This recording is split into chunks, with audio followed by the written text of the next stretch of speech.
सानिध्य में हम सभी आज तीसरे दिवस की कथा श्रवण करेंगे। जय जय श्री राधे, हर हर महादेव, श्री शिवाय नमस्तुभ्यं।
चतुर्भीष्वितविस्तराश्रिजायते सुपञ्चदा हृदय नमः।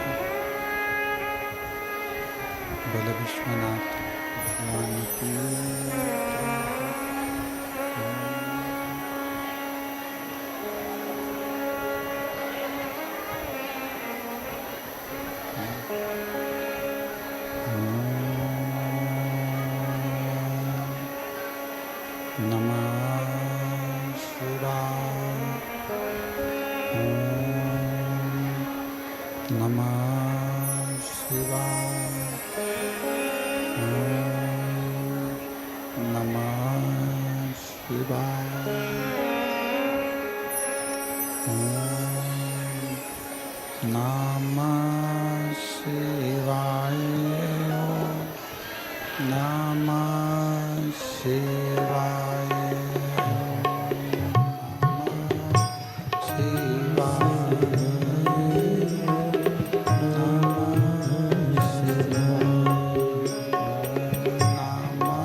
ओंकारेश्वर भगवान की जय।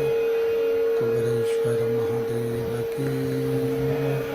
हर हर महादेव, हर हर महादेव, हर हर महादेव।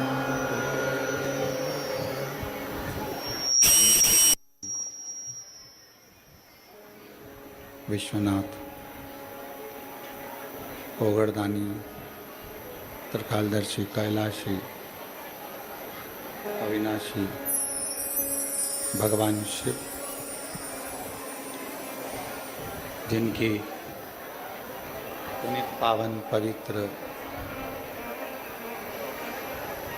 शिव महापुराण की कथा भगवान शिव की कृपा से, भगवान शंकर की करुणा से, उनकी उदारता से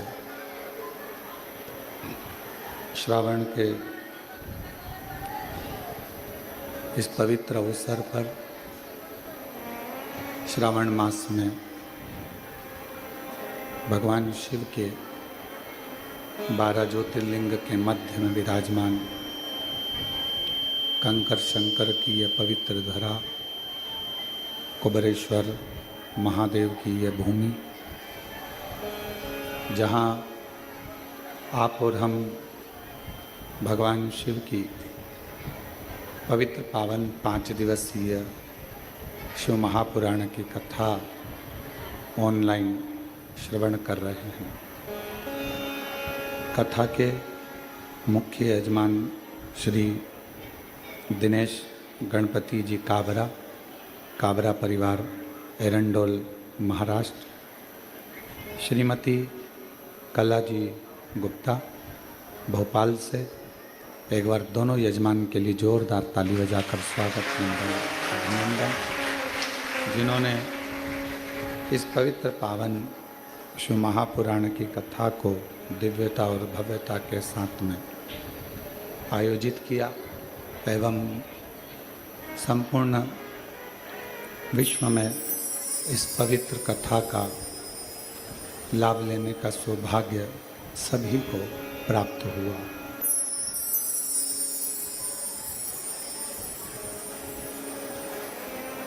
कावड़ियों की इस पवित्र भक्ति में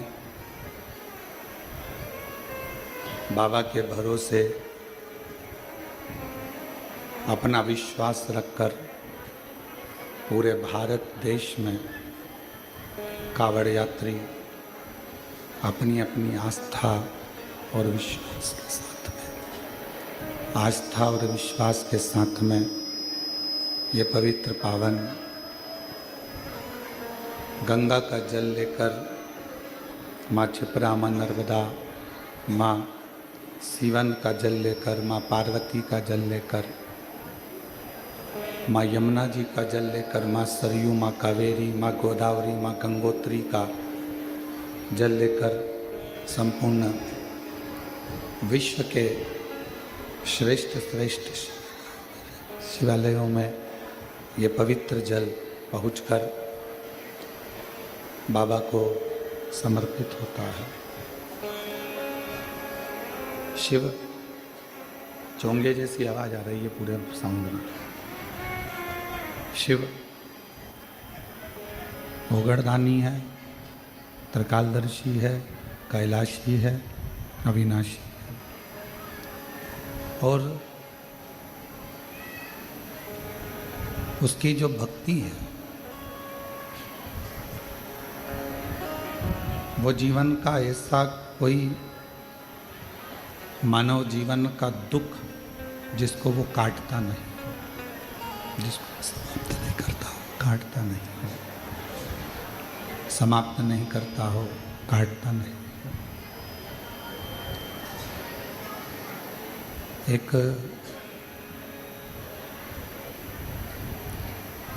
विश्वास, एक विश्वास का बल, एक विश्वास का बल जब प्रबल, विश्वास की दृढ़ता हो, क्या है शिव शिव शिव शिव शिव शंभु शंभु शंभु। एक विश्वास का शंभु शंभु शंभु शंभु शंभु शंभु शंभु शंभु शंभु शंभु।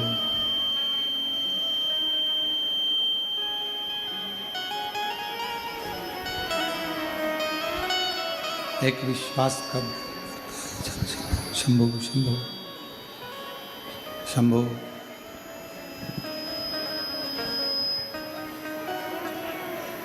शिव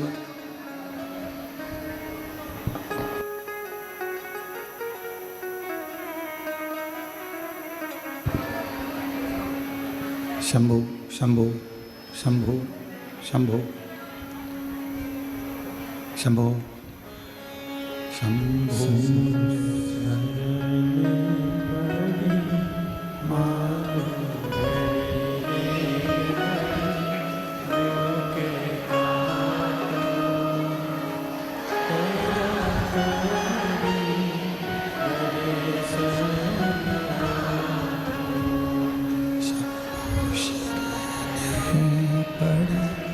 मांगो घड़ी रे दुख काटो दया कर न दर्शन आपो शंभु शरण मांगो घड़ी रे दुख काटो दया।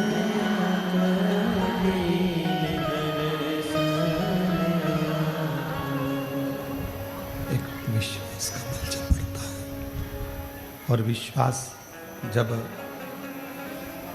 प्रबल होता है, उस प्रबलता में भगवान शिव ओगड़दानी त्रिकालदर्शी कैलाशी विनाशी शंकर जीव पर किसी भी करुणा करते हैं, किसी भी रूप में करुणा करते हैं, किसी भी रूप में कृपा जरूर करते हैं।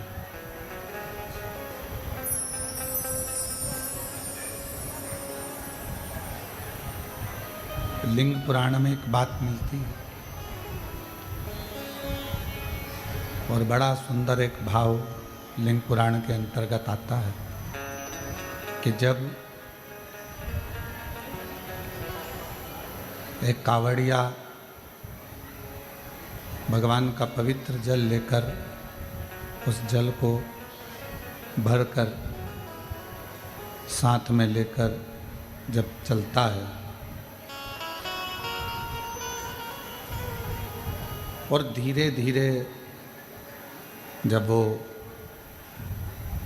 मंजिल तक पहुंचता है, जितने जितने कदम मंदिर तक उसकी मंजिल तक पहुंचने के होते हैं, उतना उतना कष्ट उसके शरीर में और बढ़ता चले जाता, थकान और बढ़ती चली जाती।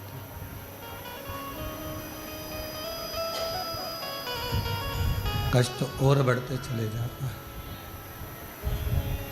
और जब वो शिवालय तक पहुँचता है, भगवान शंकर के मंदिर तक पहुँचता है, शिवालय तक पहुँचता है, भगवान शंकर के मंदिर देवालय तक वो जब पहुँच जाता है, तब जितने जितने कदम में उसको जो कष्ट मिला है,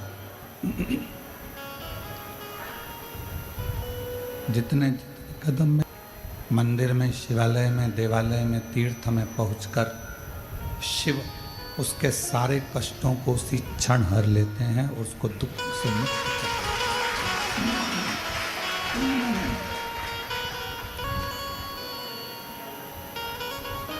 अब चाहे 12 ज्योतिर्लिंग हो, चाहे कुबेरेश्वर बाबा की पवित्र धरा हो, चाहे आपके नज़दीक का कोई शिवालय हो, कोई आस्था केंद्र हो, भगवान शिव का कोई धाम हो, जहाँ आप एक विश्वास के साथ, भरोसे के साथ, दृढ़ता के साथ भगवान के उस धाम पर जा रहे हैं। जितने जितने कदम आप भगवान शिव के द्वार तक जाने में लगते हैं, जितने कदम आप चलते हो,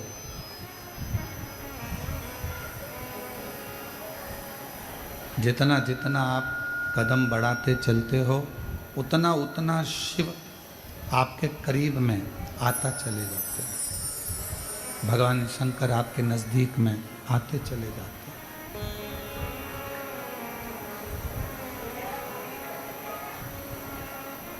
कई लोग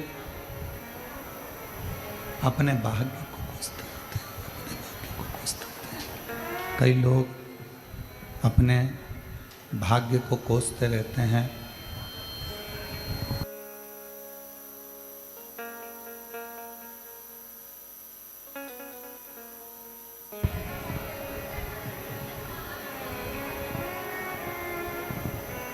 कई लोग अपने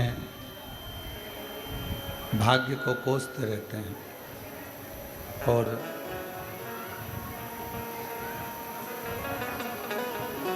दिन रात मन में एक भाव आता रहता है कि हमने ना जाने क्यों जन्म ले लिया, क्यों हम पैदा हो गए। भगवान ने सारा दुख, तकलीफ, सारा कष्ट हमको ही दे दिया। भगवान ने सारा दुख, सारा कष्ट हमको ही दे दिया।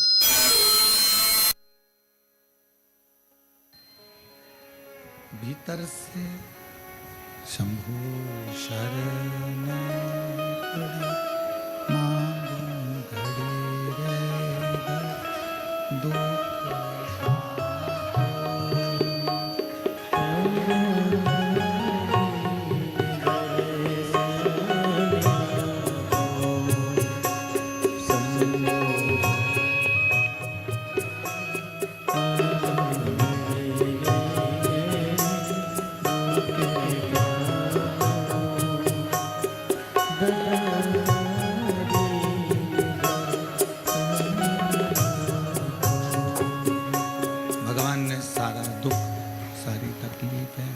कष्ट क्या हमको ही दे दिया। व्यक्ति अपने आप को जब कोसता है, शिव कहते हैं कि आप भाग्य की साधना क्या करें। शंभो शंभो शंभो शंभो शंभो शंभो। शिव कहते हैं आपके भाग्य की सराहना क्या करा जाए। ये शरीर, ये मानव की देह, ये शरीर केवल कोसने के लिए नहीं है। ये मानव की देह, ये शरीर अपने आप को कोसने के लिए नहीं है। ये मानव की देह, ये शरीर बड़ी मुश्किल से ना जाने कितने कितने कितने कितने दुख, कितने कितने जन्म हमने झेले होंगे, कितने जन्म हमने निकाले होंगे, तब जाकर ये मानव का शरीर प्राप्त हुआ है। और इस मानव शरीर को यदि आप दिन रात कोस रहे हो तो वो श्रेष्ठ नहीं। इस मानव शरीर में जो बक्से लगे हैं वो तो सही लगे हैं, उसको वहां से सेट करो।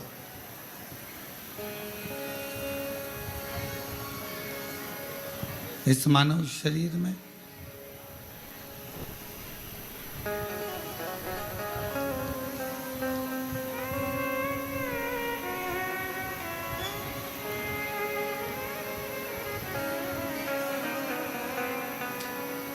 ये मानव शरीर के अंतर्गत एक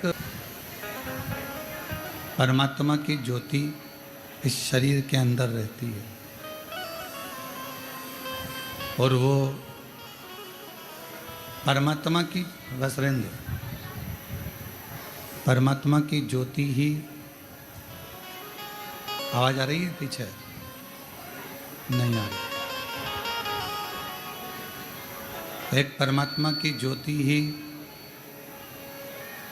हमें परमात्मा से मिलाने का कार्य करती है। और शंभु शरण घड़ी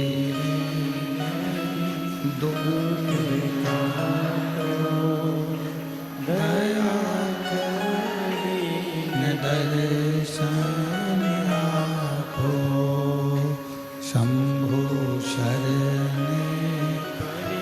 मांगो घड़ी रे दुख काटो दया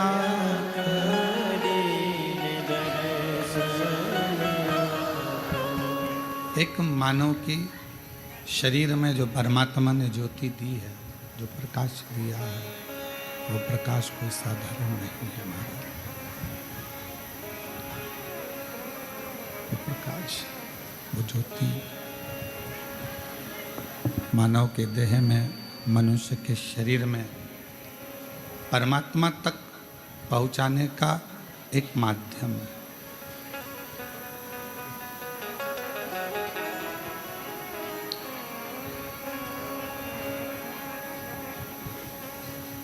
जब आप किसी ज्योतिर्लिंग में भगवान के ज्योतिर्लिंग का दर्शन करने के लिए पहुंचते हो,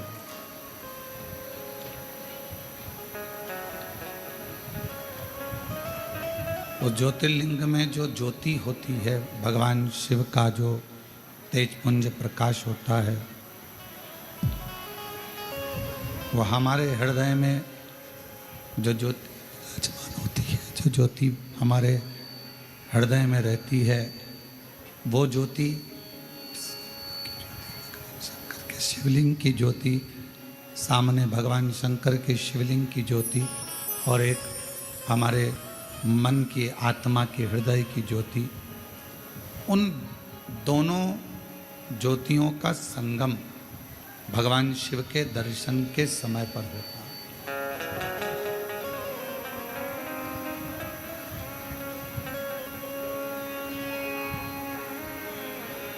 और उन ज्योतियों का आदान प्रदान भी होता है।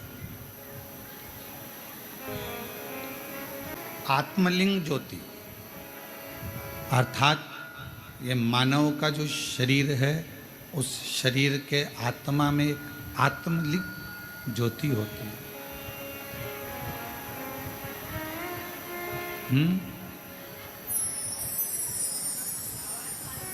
एक आत्मलिंग ज्योति होती है।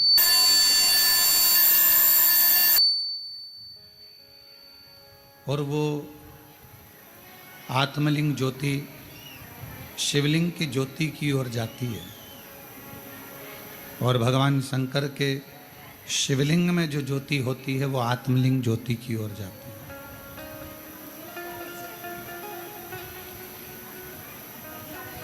ये दोनों ज्योतियां आदान प्रदान होती हैं, दोनों ज्योतियां आदान प्रदान होती रहती हैं। शिव महापुराण में 12 ज्योतिर्लिंग के दर्शन की बड़ी महत्वता है। स्कंद पुराण में भी 12 ज्योतिर्लिंग के दर्शन की बड़ी महत्वता है।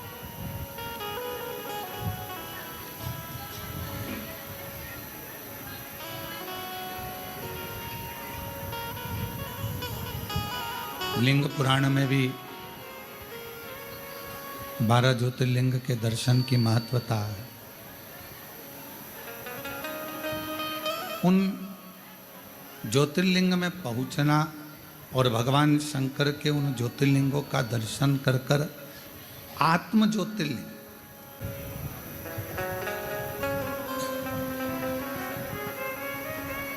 इन दोनों ज्योति का मिलन, इन दोनों ज्योति के प्रकाश का मिलन हमें एक ऊर्जा प्रदान करता है, बल देता है। और एक ऐसा बल जिसके बल से ही हम संपूर्ण जगत का, संपूर्ण विश्व का कोई अच्छा कार्य कर पाते हैं।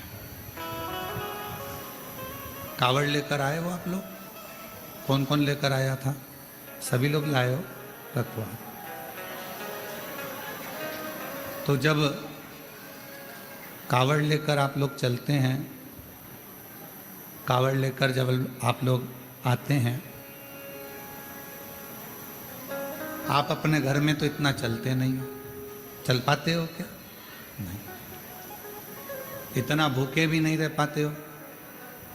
बार बार पानी भी पीना होता है, बैठना भी होता है, कार्य भी करना होता है, पर पाँव में छाले पड़ रहे हैं, एड़ियाँ दुख रही है, पाँव पूरा नस नस तड़प रही है, और तो भी आपके मन को, आपकी आत्मा को कोई बल दे रहा है। और उस आत्मा को, आपके मन को कोई बल प्रदान कर रहा है कि अभी और चलना है, और चलना। और बारंबार अगर कोई बल इस मन को, इस आत्मा को, इस चित्त को दे रहा है, तो समझ लेना पाँव दुख रहे हैं, बैठने का मन कर रहा है, पर भीतर से एक बल और मिल रहा है कि बस थोड़ा और बचा है, चलते चलो। जो बल दे रहा है वही शिवलिंग के तेज का बल, वही बल भगवान शंकर के तेज पुंज का, ज्योति का बल, वही बल। और वो बल केवल तुम्हें कावड़ की यात्रा के लिए ही नहीं मिलता है। शंकर भगवान के मंदिर में जो रोज प्रतिदिन भगवान शिव जी को जल समर्पित करते हैं, जो भगवान शिव के मंदिर में रोज भगवान शंकर की आराधना करने के हैं, जो रोज भगवान शिव की अविरल भक्ति में डूबते हैं, जो रोज भगवान शंकर का अविरल भजन धारण करते हैं, उनको शिव एक आत्म बल प्रदान करते हैं। 5 वृक्ष ऐसे बताए हैं स्कंद पुराण में, शिव महापुराण में, विष्णु पुराण में, कूर्म पुराण में 5 वृक्ष ऐसे बताए हैं कि जिनके नीचे से अगर व्यक्ति मात्र निकल कर भी चले जाता है तो बल प्राप्त हो जाता है।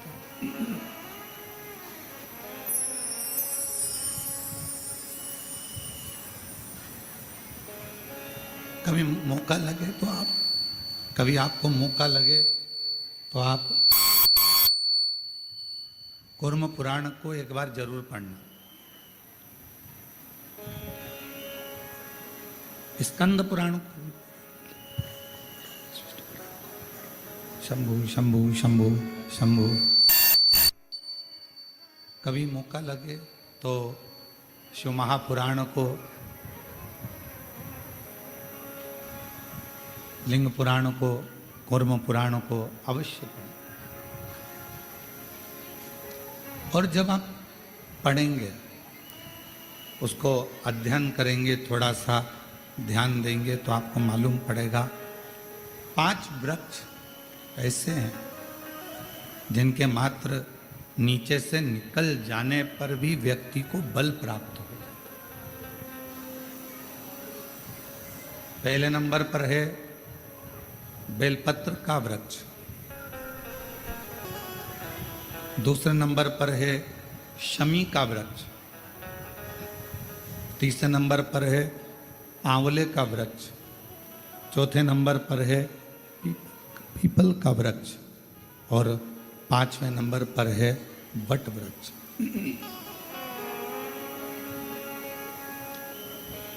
ये 5 वृक्ष, इन वृक्षों की मात्र छांव, इन वृक्षों की मात्र छाया हमको बल प्रदान करती है, हमें एक अलग से एनर्जी देती है, हमको अलग से बल देती है, अलग से एनर्जी देती है, अलग से बल प्रदान करती है। और इन वृक्षों के नीचे अगर मान लो कोई 5 minute, 7 minute, 10 minute, 15 minute, 20 minute कोई बैठ गया और वहाँ बैठकर भगवान शंकर के पंचाक्षर मंत्र का नमः शिवाय, षडाक्षर मंत्र का ओम नमः शिवाय या श्री शिवाय नमस्तुभ्यम का जाप या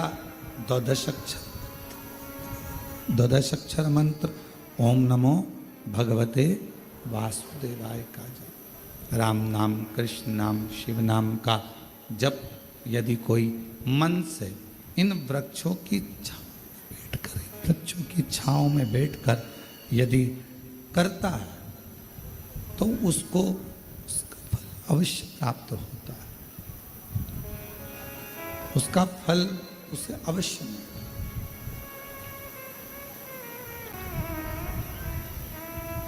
पाँच वृक्ष की छांव में 5 मिनट भी अगर आप उस वृक्ष की छांव में अगर बैठे हो, 5 मिनट भी अगर इन बेलपत्र का वृक्ष है, शमी का वृक्ष है, आंवले का वृक्ष है, पीपल का वृक्ष है, वट वृक्ष है, इन वृक्ष की छांव में अगर कुछ देर आप और हम बैठे हैं और भगवान के नाम का उच्चारण कर रहे हैं तो उस वृक्ष की छाएं, उस वृक्ष की छांव हमें एक अलग से बल दे देगी, अलग से ऊर्जा दे। और मेरी जीजियों, मेरे जीजाओं, मेरी बेटियों, बेटाओं, मेरी माताओं, मेरे भाई, मेरी बहनों, एक निवेदन करेंगे कि कभी यदि बहुत ज़्यादा रोग शरीर में अगर ग्रसित हो गया और रोग छूट नहीं रहा तो शमी के वृक्ष के नीचे बैठकर या तो भगवान शिव का नाम या भगवान श्री गणेश जी महाराज का नाम, जैसा तुम जप सकते हो, जैसा तुम बोल सकते हो, जैसा तुम भज सकते हो, वैसा भजो, वैसा करो, जैसा तुमसे बन जाए। शंभु शंभु शरणे मां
शिव की कथा भगवान शंकर का चरित्र कह रहा है,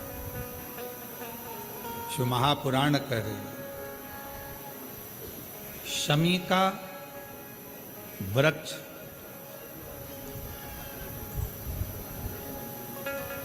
हमारे शरीर में जो रोग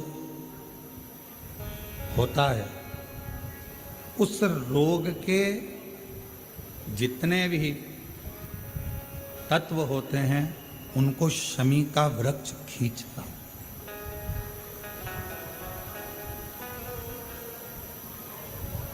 कल एक बहन ने प्रश्न किया कि गुरुजी, आपने कहा कि शमी का जो वृक्ष होता है वो बड़ा हो जाता है, बड़ा होने के बाद उसको घर में नहीं रखते, छोटा पौधा, छोटा सा पौधा घर में रख सकते, और वो छोटा सा जो पौधा है उसको तो हम घर में रख सकते हैं, पर वृक्ष, शमी का वृक्ष जितना बड़ा होता चले जाता है तो उसको घर से अपन रखते नहीं, उसको फिर कहीं बगीचे में या कहीं एकांत में या जहाँ उसकी ज़रूरत है वहाँ उसको लगा दिया जाता है। गणेश पुराण में एक बात आती है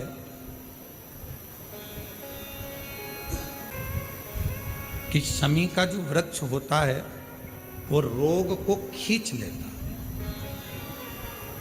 बीमारी को खींचता, तकलीफों को खींचता, दुख को खींचता, शरीर के रोगों को वो खींच लेता। तो शिव महापुराण की कथा में और गणेश पुराण की कथा से एक बात सीखने को मिलती है कि पौधा छोटा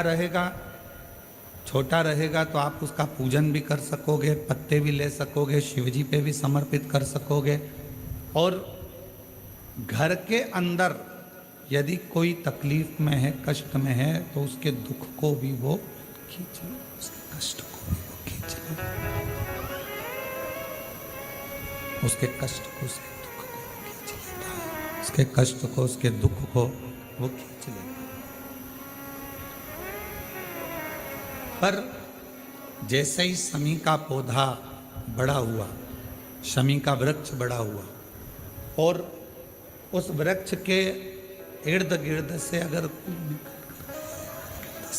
निकल कर जा रहा है, शमी के उस वृक्ष के आसपास से, इर्द गिर्द से अगर कोई निकल कर जा रहा है तो उसके भी रोग को वो खींचता, उसके भी रोग को वो खींचता। तो हमारे यहाँ सनातन धर्म में सर्व जगत के हित की बात कही जाती है कि शमी का जब पौधा बड़ा हो जाए, शमी का वृक्ष जब बड़ा हो जाए, शमी का पौधा जब बड़ा हो गया तो उसे कहीं अच्छी जगह पर लगा दिया जाए, जिससे सर्व जगत के दुखों को वो खींचता रहे, सबके रोगों को वो समाप्त करता रहे, सबके रोगों को वो खींचता रहे, समाप्त करता रहे। सर्व जगत के हित। छोटा है पौधा अपने नजदीक। शिव महापुराण में 5 वृक्षों का जो वर्णन किया गया, पहले नंबर पर है बेलपत्र का वृक्ष, दूसरे नंबर पर है शमी का वृक्ष, तीसरे नंबर पर है आंवले का वृक्ष, चौथे नंबर पर है पीपल का वृक्ष और 5वें नंबर पर है वट वृक्ष। ये हमको बल देते हैं और हमें जो बल प्रदान करते हैं, हमें जो एनर्जी देते हैं, हमारे दुखों को ये नष्ट करते हैं। हमको एक अलग से बल इन पौधों से, इन वृक्षों से प्राप्त होता है, हमें प्राप्त होता है। और वो जो बल है और हमको जो बल मिलता है इन वृक्षों के नीचे बैठकर, इन वृक्षों के नीचे भगवान का भजन कर कर, स्मरण कर कर, कीर्तन कर कर, मंत्र जाप कर कर, नाम जाप कर कर, वो बल एक अलग ही बल है, वो बल एक अलग। और शंभु शरणे मांगू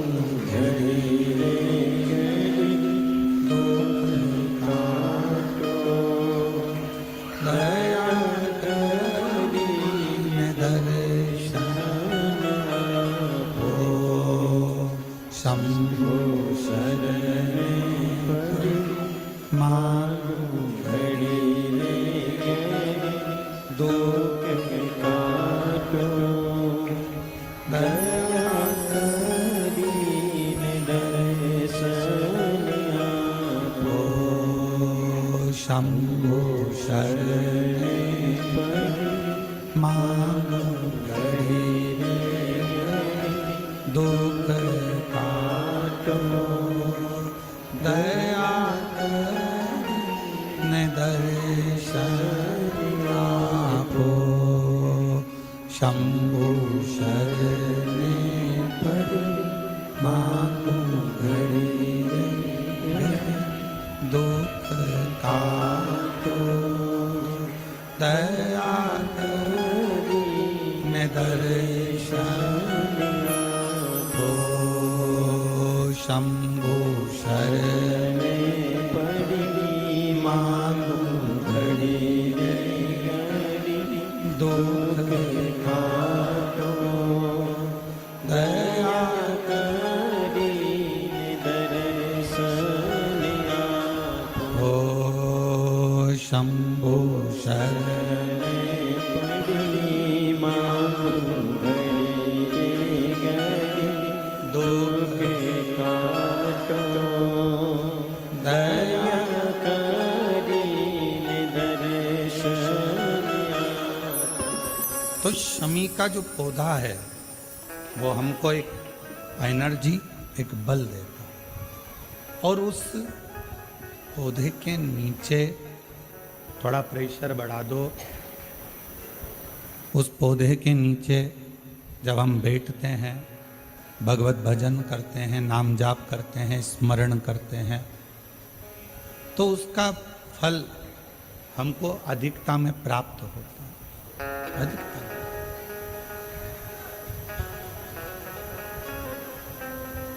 एक असुर हुआ जिसका नाम था मायासुर, और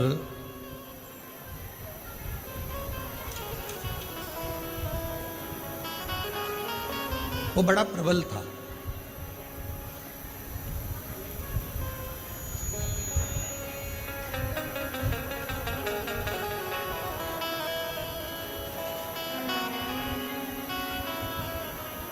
शिव महापुराण में चरित्र आता है मायासुर का कि वो बड़ा प्रबल था। देखो बच्चों को बोर्ड के लिए तैयार करना हो, 10th में अच्छे नंबर नहीं आएंगे तो फॉरेन कैसे जाएंगे बताओ। चरित्र आता है मायासुर का कि वो बड़ा प्रबल था, इतना इतना बल उसके अंदर था। भगवान ने स्वयं ब्रह्मा जी से पूछा, क्या इसको बल तुमने दिया?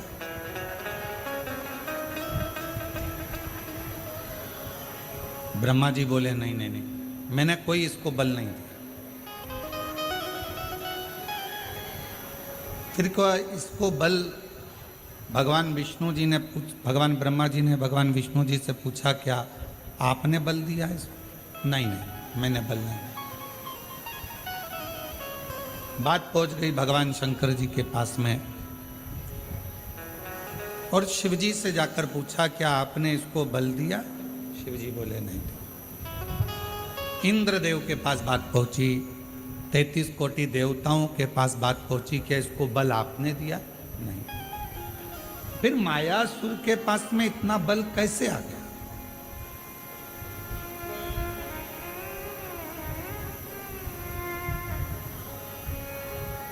असुर है, राक्षस है, ना इसने अभी कोई तप करा, ना अभी इसने कोई साधना करी, ना कोई इसने व्रत करा, ना कोई उपासना करी, फिर इतना बल इसके पास कैसे आ गया? इतना बल इसको कैसे प्राप्त हो गया? तब सारे देवता आश्चर्य में पड़ गए कि इसके अंदर इतनी एनर्जी, इतना बल इसके अंदर कहां से आ सकता, आया कहां से?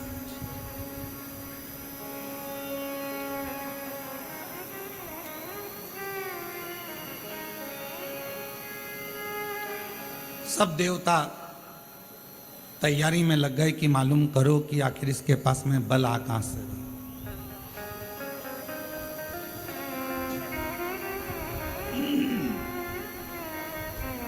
इसके पास में इतना बल कहां से प्राप्त होगा?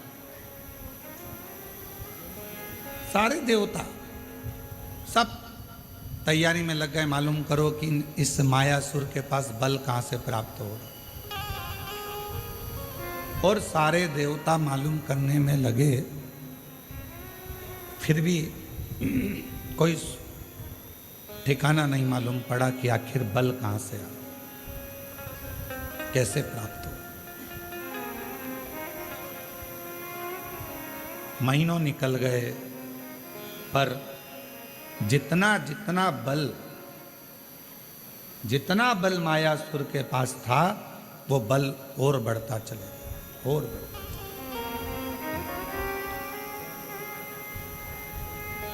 फिर भगवान ब्रह्मा जी स्वयं भगवान विष्णु जी के पास में गए और जाकर पूछा कि बताओ इसके पास में इतना बल कैसे आ गया।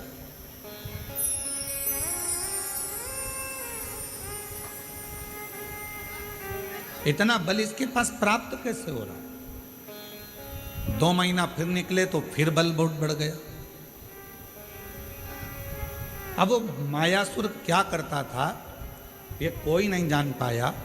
कहाँ जाकर तप करता था, साधना करता था, व्रत करता था, उपासना करता था, क्या करता था ये कोई नहीं जान पाया। कोई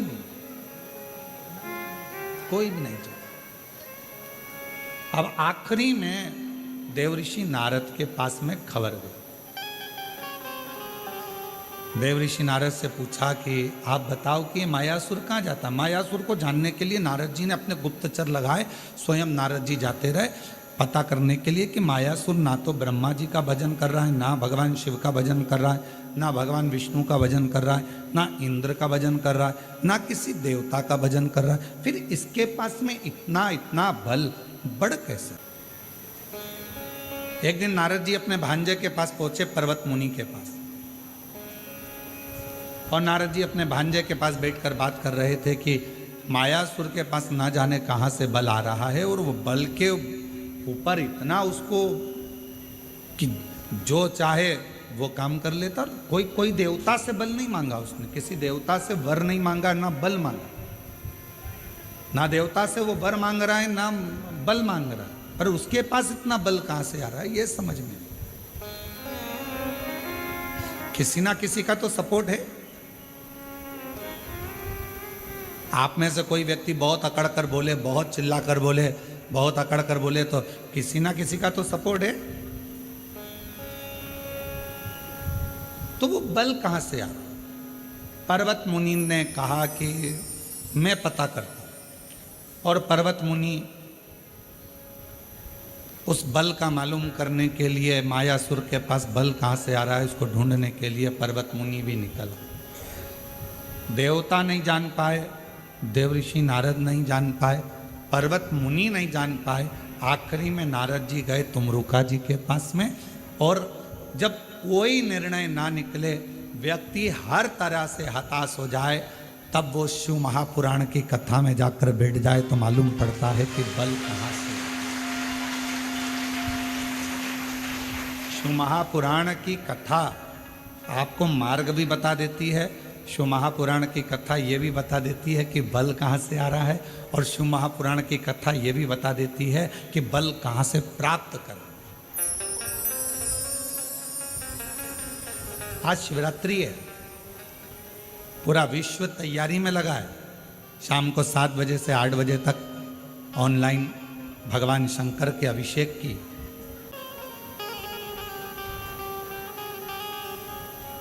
और अगर मौका लगे तो शिव महापुराण की शिवरात्रि की आराधना को एक बार पढ़ना, उसमें वर्णन मिलता है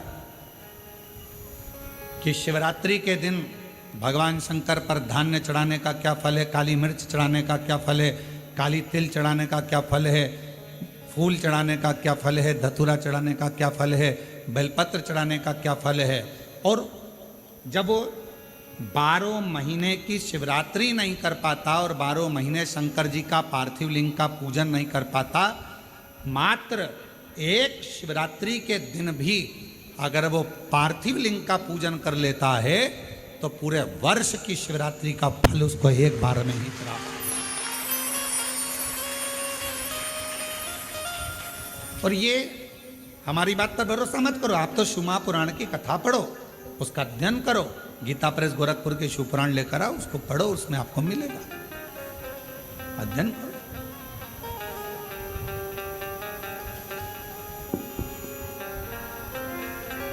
और जितने पार्थिव शिवलिंग का निर्माण करने वाले हैं, काबरा जी हम हमेशा कहते हैं अपनी बात में, जितने ने पार्थिव लिंग का निर्माण करा है, सावन के शिवरात्रि के दिन ऑनलाइन बैठकर अपने अपने घरों में परिवार के साथ मिलकर जिन्होंने पार्थिव लिंग का निर्माण करा, यह हमारा विश्वास कहता है, जब से आपने पार्थिव लिंग का निर्माण करना प्रारंभ करा होगा सावन की शिवरात्रि का, तब से आपको किसी के आगे हाथ फैलाने की जरूरत नहीं पड़ी होगी, बाबा ने खुद की।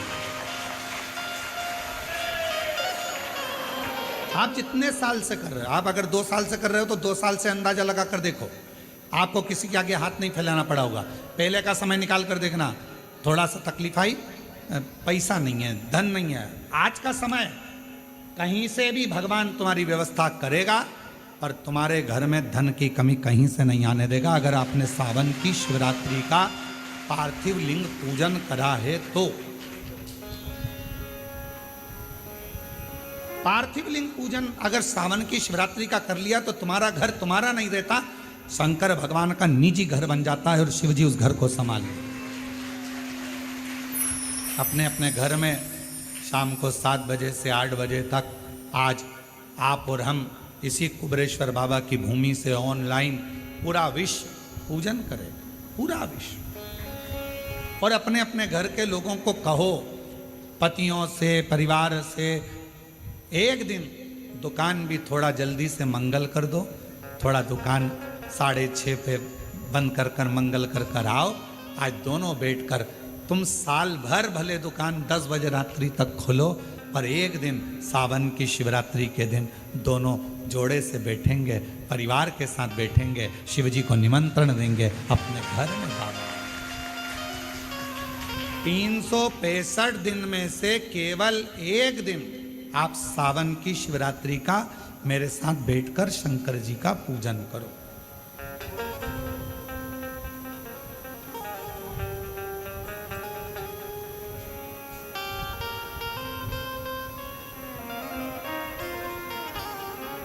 शिव संभाले। और फिर कहते हैं, जिन जिन ने पार्थिव लिंग का पूजन पूर्व में करा है उसको किसी के आगे हाथ फैलाने की जरूरत नहीं पड़ी। और आज फिर पूरी दुनिया, पूरा विश्व पार्थिव लिंग का पूजन करेगा। और अगले साल तक तुम भी अंदाजा लगा कर देखना कि तुम्हारे को किसी के आगे हाथ नहीं फैलाना पड़ेगा। शिव देव, शंकर देव, बस उसको विश्वास के साथ में भजो, उसको भरोसे के साथ में भजो। और जब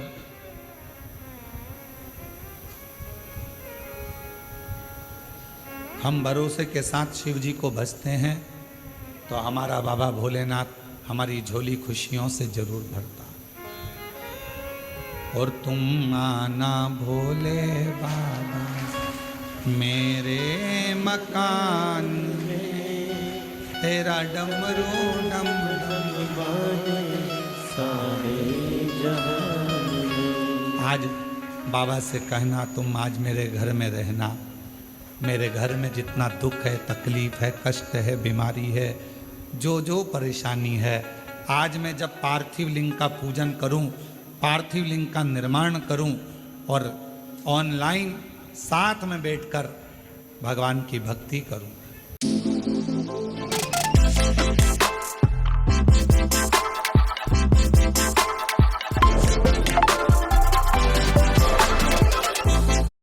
बैठकर भगवान की भक्ति करूं, भगवान का भजन करूं। भले मोबाइल को चालू कर कर, टीवी को चालू कर कर, वॉल्यूम तेज।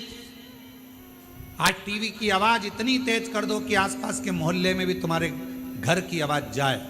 बाहर से भी कोई निकल रहा हो तो उसके कानों में शंकर के मंत्र पहुंचे और शिव उस पर कृपा।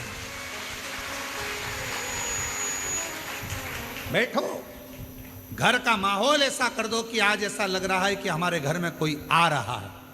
इतनी प्रसन्नता, इतनी खुशी, इतना आनंद कि आज मेरा भोले बाबा सावन के महीने में हर रोज शिवजी नंदी पर बैठकर प्रदोष काल में शाम के समय भ्रमण पर निकलते हैं। केवल शिवरात्रि का दिन, सावन की शिवरात्रि का दिन एक ऐसा होता है जिस दिन मेरे भोले बाबा के साथ श्री गणेश जी रिद्धि सिद्धि अमोद प्रमोद शुभ लाभ कार्तिकेय स्वयं जया विषहरा शामजी बारी दौतली देव अशोक सुंदरी 33 कोटि देवता आज सावन की शिवरात्रि के दिन भगवान शंकर अकेले नहीं 33 कोटि देवता के साथ जिसके घर में पार्थिव पूजन होती है उसके घर में प्रवेश करते हैं। आज वो दिन है, आज वो दिन है और उस दिन का दुनिया इंतजार करती है। कोई ये ना सोचे कि हम भगवान शंकर को नहीं मानते। आज मानो,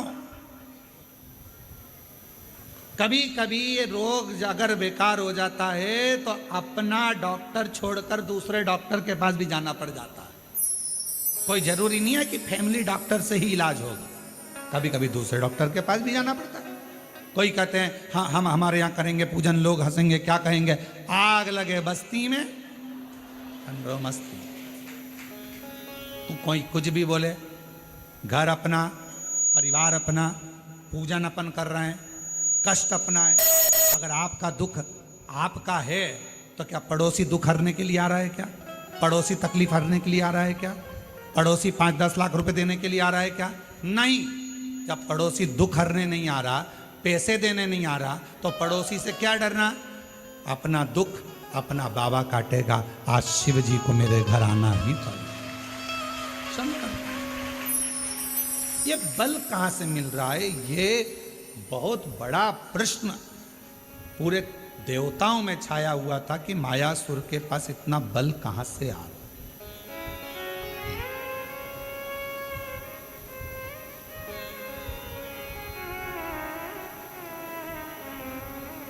और गुप्ता बहन जी, कल आप नहीं आई थी तो आपकी बेटी हैं, तो हमने उनसे कहा था क्यों नहीं आई, तो कहा थोड़ा स्वास्थ्य नरम गरम चल रहा है। तो हमने कहा उनसे कहना कि कथा में आएंगी तो बल अपने आप मिल जाएगा, चिंता ना करें। ये शिव की उदारता है जो भगवान शंकर आपको बुला लेता है। तो हम कहें ये बल अंदर से प्राप्त शिव देता है। और आपकी बेटी को भी धन्यवाद है जो पूर्ण तरह से आपको हाथ पकड़ कर लेकर आ जाती है। साधु का ये बल है हमारे भीतर। अब मायासुर के पास इतना बल कहां से आ रहा है? कौन दे रहा है? तब देव ऋषि नारद को लगा कि मैं जाकर मालूम करूं कि इतना बल कहां से आया। कहां से? नारद जी को मालूम नहीं पड़ा, पर्वत मुनि को मालूम नहीं पड़ा, 33 कोटि देवता ने सब आपस में बात करी, क्या तुमने वर दिया, तुमने वर दिया, तुमने वर दिया? नहीं, हमने नहीं दिया, हमने वर नहीं दिया। क्या तुमने बल दिया? नहीं। अच्छा बोलो, ईमानदारी से बताओ, तुम्हारा बेटा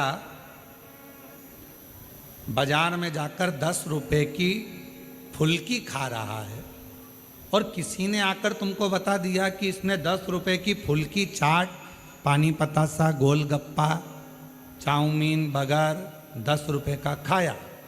वो घर आया, तुमने पूछा कि नहीं पूछा? क्यों रे, 10 रुपए कहां से आए थे? मैंने तो तुझे दिए नहीं।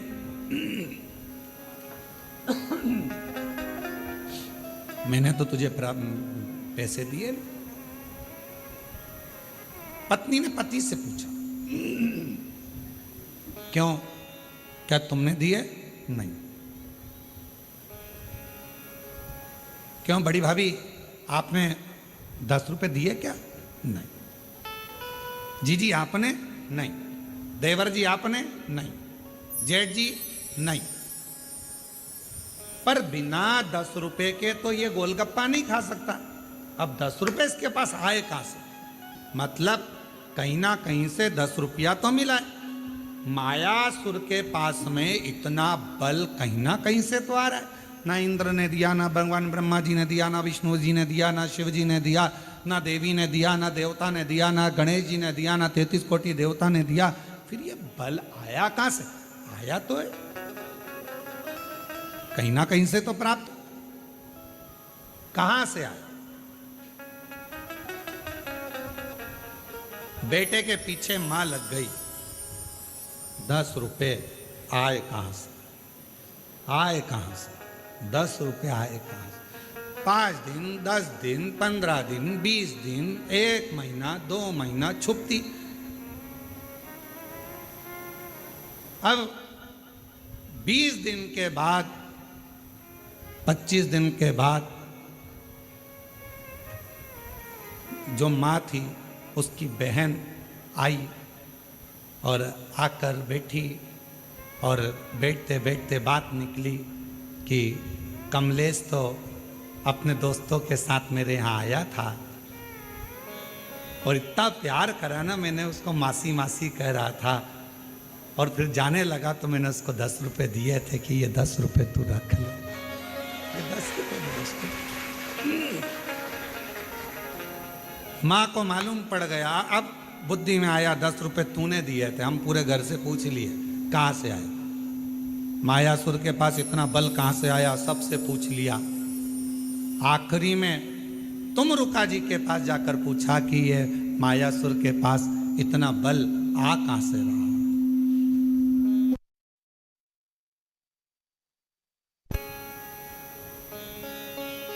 ये मायासुर के पास इतना बल आ कहां से?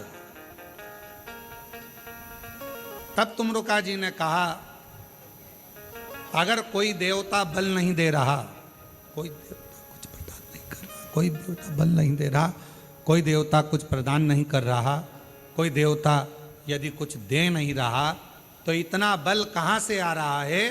तुम रुका जी ने कहा, जरूर या तो ये मायासुर असुर है, राक्षस है, ये फूल वाले पेड़ के पास तो जाएगा नहीं, ये जाएगा कांटे वाले पेड़ के पास।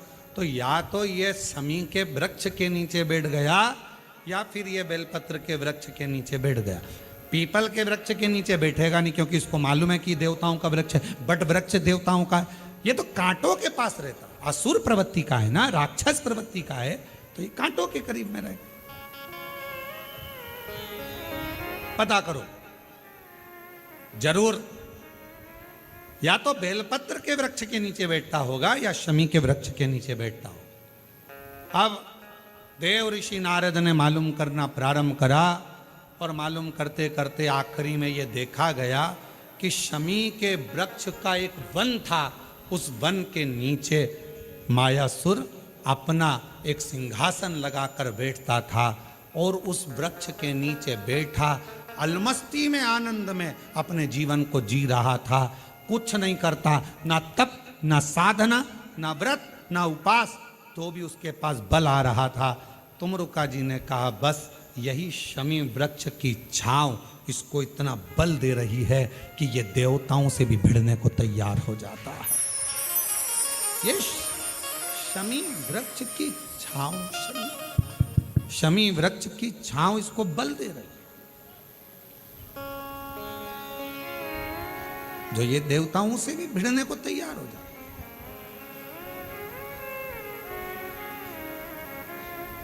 गणेश पुराण में आता है कि शमी वृक्ष की पत्ती को जब कोई नारी, पुरुष, बच्चा, बूढ़ा, जवान उस शमी के पत्ते को बेलपत्र के साथ लेकर जब शिवालय तक जाता है, जितनी देर तक वो शमी का पत्ता उसके हाथ में रहता है, जितनी देर तक शमी का पत्र उसके घर में रहता है, जितनी देर तक शमी का पत्र उसके स्पर्श में रहता है, उतने उतने शरीर के रोग, दुख, ताप काट देता है और उसे अलग से बल प्रदान कर देता है। शमी पत्री।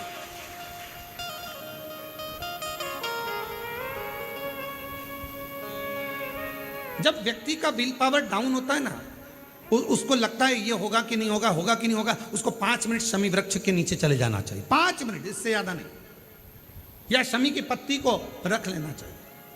पहले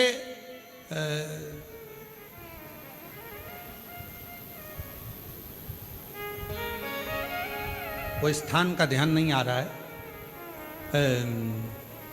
स्मरण में। पहले एक नियम चलता था, आप लोगों के जिंदगी में भी, आपका भी बुढ़ापा आया होगा, आप भी युवान अवस्था में आए होंगे, कभी तो स्कूल गए होंगे, कभी तो पढ़ने गए होंगे।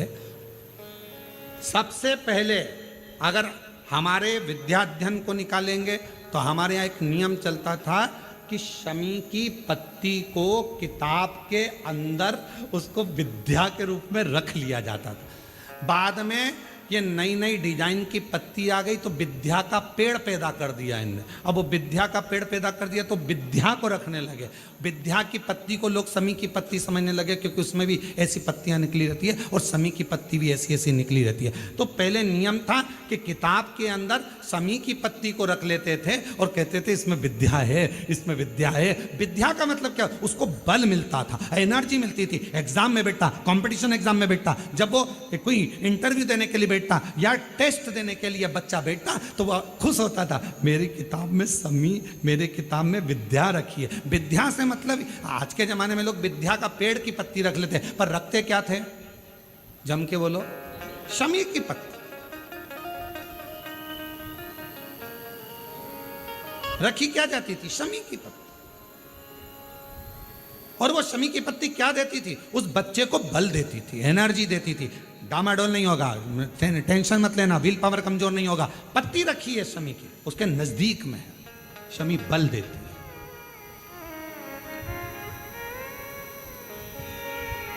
जो ये ऑनलाइन कथा चल रही है, ये शमी मंदार शिव महापुराण की कथा है। और बहुत सावधानी से इसका स्मरण करिएगा कि एक शमी के वृक्ष की पत्ती कितना बल देती, कितना बल।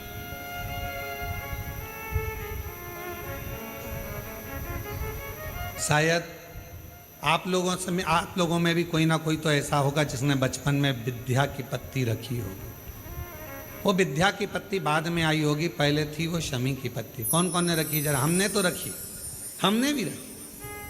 वो पत्ती तोड़ कर रख लेते थे, उसमें विद्या बढ़ेगी, विद्या बढ़ेगी। विद्या बढ़े मतलब बल बढ़ेगा, अपने अंदर एनर्जी आती, बल। अब उसको लोग आजकल विद्या की पत्ती अलग से आने लगी तो लोग उसको विद्या की पत्ती तोड़ने लगे, नहीं तो रखते थे वो शमी की। और मैंने तेरे ही भरोसे बाबा, तेरे ही भरोसे हवा बिच उड़ती जावांगी बाबा, डोल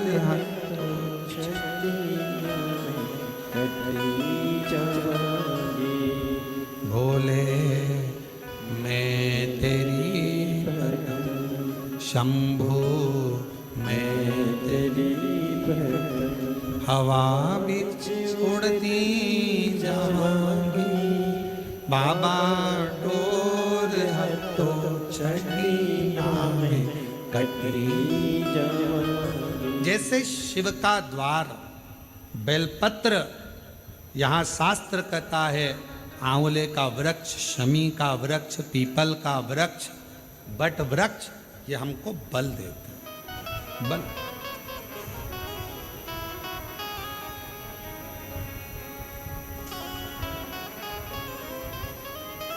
भीतर से एक एनर्जी अपने आप। एक पत्र आया है, उस पत्र में उन्होंने कहा, अच्छा पत्र है,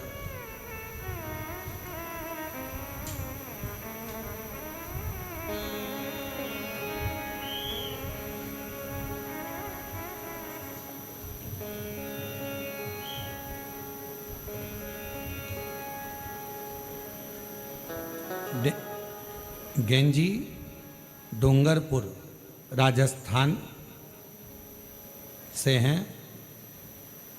मेरा नाम निर्मला पंचाल बंशीलाल जी पंचाल। मैं गेंजी जिला डूंगरपुर राजस्थान की निवासी हूँ। एक लोटे जल का मैं क्या वर्णन करूँ। मेरे कान के पर्दे में छेद हो गया था। मैंने कई अस्पतालों में गई, डॉक्टरों ने कहा कि ऑपरेशन करवाना पड़ेगा। फिर हम सब अपने घर आए, परिवार से सब बहुत निराश से हो गए, परंतु मेरा शिवजी पर पूरा विश्वास हो गया था। मैं रोज़ शिवालय जाना आपकी कथा सुनकर चालू कर दी। शिवजी को एक लोटा जल चढ़ाती, बेलपत्र चढ़ा कर लाती और उसको खा लेती। बाबा से रोज़ प्रार्थना करती, बाबा ऑपरेशन करने की नौबत ना आए, ऐसी कृपा कर दो ना। डॉक्टर ने मुझे 8 दिन दिए, हमने 8 दिन निकाले। जिनका पत्र है वो पीछे से आ सकते हैं, जिनका भी पत्र है वो पीछे से आ जाए। 8 दिन डॉक्टर ने दिए, ऑपरेशन की तैयारी में लगे।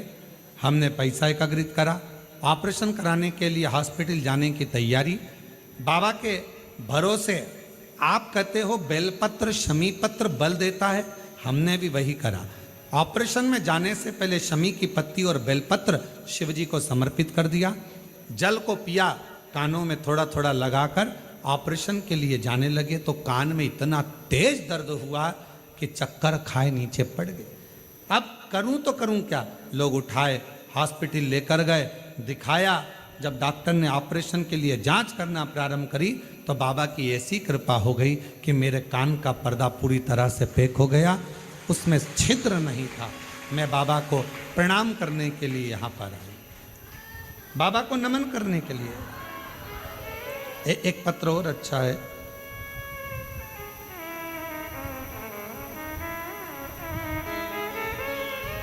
मेरा नाम स्वाति अग्रवाल है, मेरे पति का नाम श्री पंकज अग्रवाल है। मैं कुल पहाड़ महोबा उत्तर प्रदेश की रहने वाली हूँ। कहीं बैठी हो तो बेलपत्र लेने के लिए आ सकती हूँ। सन 2022 में अचानक से पेट में तकलीफ हुई, तब मैंने झांसी में डॉक्टर को दिखाया। तो डॉक्टर को दिखाने पर उन्होंने मेरे पेट का जांच कर कर बताया कि मेरे पेट में गांठें हो गई हैं और ऑपरेशन के लिए बोल दिया। तब मैं बहुत घबरा गई। और भी डॉक्टरों के पास दिखाने के लिए गई तो उन्होंने भी ऑपरेशन का कह दिया। मेरी माता टीवी पर आपकी कथा सुनती हैं, उन्होंने कथा सुनते सुनते मुझे फ़ोन कर कहा, तो चिंता मत कर, तू भी सीहोर वाला महाराज की कथा सुनना प्रारंभ कर, शिव पुराण की कथा सुन और एक बार सीहोर जाकर कंकर शंकर का पूजन कर। हम लोग 2022 में दर्द हुआ, हम लोग पूजन पाठ में लग गए और 2023 में हम लोग रुद्राक्ष महोत्सव में यहाँ पहुँच गए। बाबा से विनती करी, यहीं पर बैठ प्रणाम किया, रुद्राक्ष लिया, कंकर शंकर पूजन करी और उस रुद्राक्ष को ले जाकर तांबे के कलश में गलाकर उसका पानी शिवजी पे चढ़ाकर पीना चालू करा। में दर्द हुआ, हम फिर पहुँचे, डॉक्टर को दिखाया, गांठ गली नहीं थी। पुनः फिर शिवजी के मंदिर जाना, झाड़ू लगाना, पोछा लगाना, शिवजी पर रुद्राक्ष का जल चढ़ाना, उसको पीना चालू करा।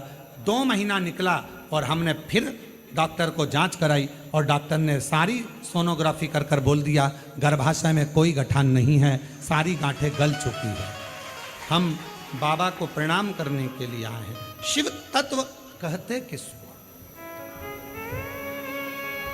और तेरी कृपा का क्या है भरोसा, कब किस पर हो जाए जरा से हम पर कर दो, जरा से हम पर कर दो। तेरी कृपा का क्या है भरोसा, कब किस पर हो जाए जरा से हम पर कर दो, जरा से हम पर कर दो। जिस पर भी हो गई तेरी कृपा करुणा वो भव पार हुआ, भव पार हुआ। आप ही बोलो, जिस पर भी हो गई तेरी कृपा करुणा वो भव पार हुआ, भव पार हुआ।